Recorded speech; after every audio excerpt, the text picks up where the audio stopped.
Good day, everyone. Welcome to the basic research class. Our topic for today is about the research problem and its objectives. In this class, we have four parts.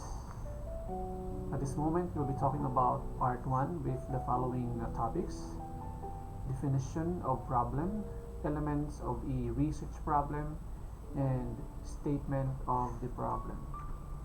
The intended learning outcomes are the following.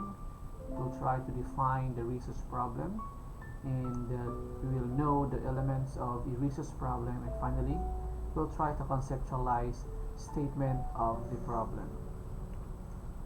Now, how do you formulate research problem? The identification of a research problem is the primary and the most important step that a researcher have to carry out. A research problem is a question that a researcher wants to answer, or a problem that a researcher wants to solve. Selection of a research problem depends on several factors, such as the researcher's knowledge, skills, interests, expertise, motivation, and creativity with respect to the subject. It is believed that most of the good research studies need a lot of time for selection of a research problem. Now, let's try to define what is a research problem. Now, according to Kurlinger, a problem is an interrogative sentence or statement that asks what relation exists between two or more variables. The answer to the question will provide what is being solved in the research. If one wants to solve a problem, one must generally know what the problem is, and it can be said that a large part of the problem lies in knowing what one is trying to do.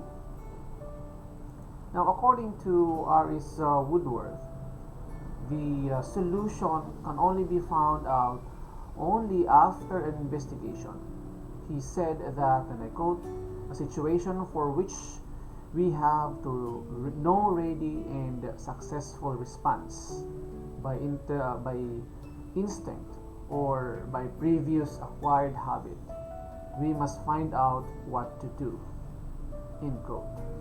Now, in other words, a research problem is an area of concern where there is a gap in the knowledge base needed for professional practices. As mentioned earlier, identification of research problem is considered the most difficult, challenging, and needs a lot of time. Where do ideas for a research problem came from? At a basic level, research topics originate from a researcher's interest and may come from several sources, such as personal experience, practical experience, quality improvement efforts from literatures, social issues, theories, ideas from external sources. You have previous research, maybe some feedbacks, brainstorming with your colleagues, exposure to situations, consultations with experts. Okay, so what are the elements of a research problem? Research problem refers to some difficulty either of a theoretical or practical character, which an individual or organization experiencing and wants to obtain a solution for the same. There are a number of elements or components which a problem must have before it becomes a research problem ready to study. The first one is objective or aim of the study, which is to be investigated. This basically answers the question why.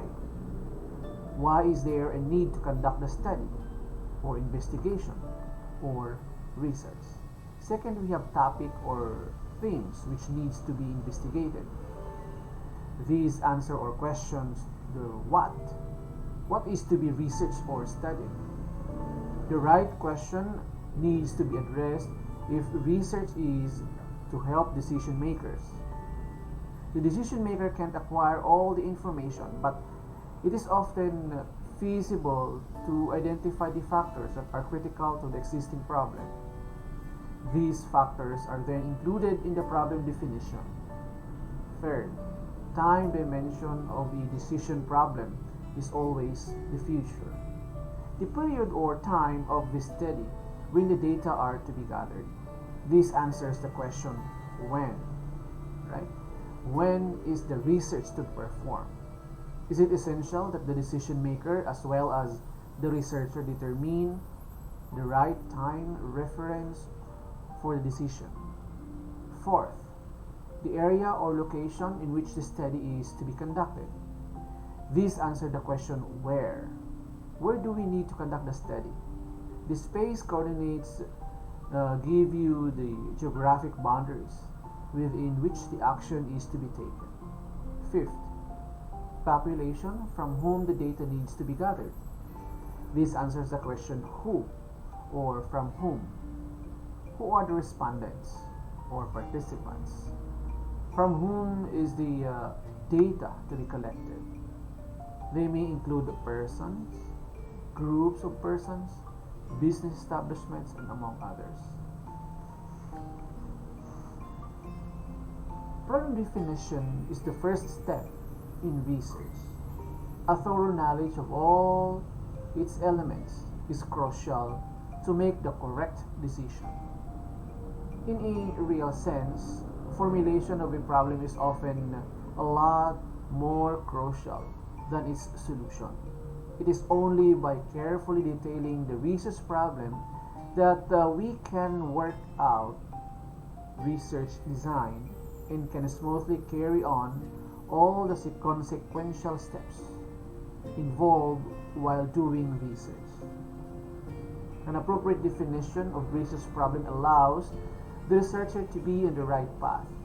On the other hand, an ill-defined research problem may create challenges.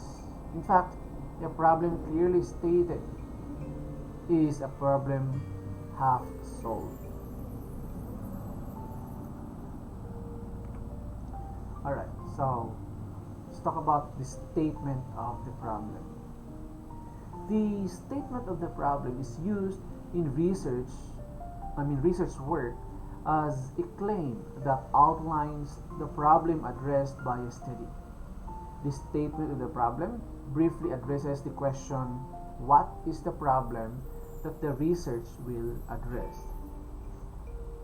The ultimate goal of a statement of the problem is to transform a generalized problem into a targeted, well-defined problem, one that can be resolved through focused research and careful decision making.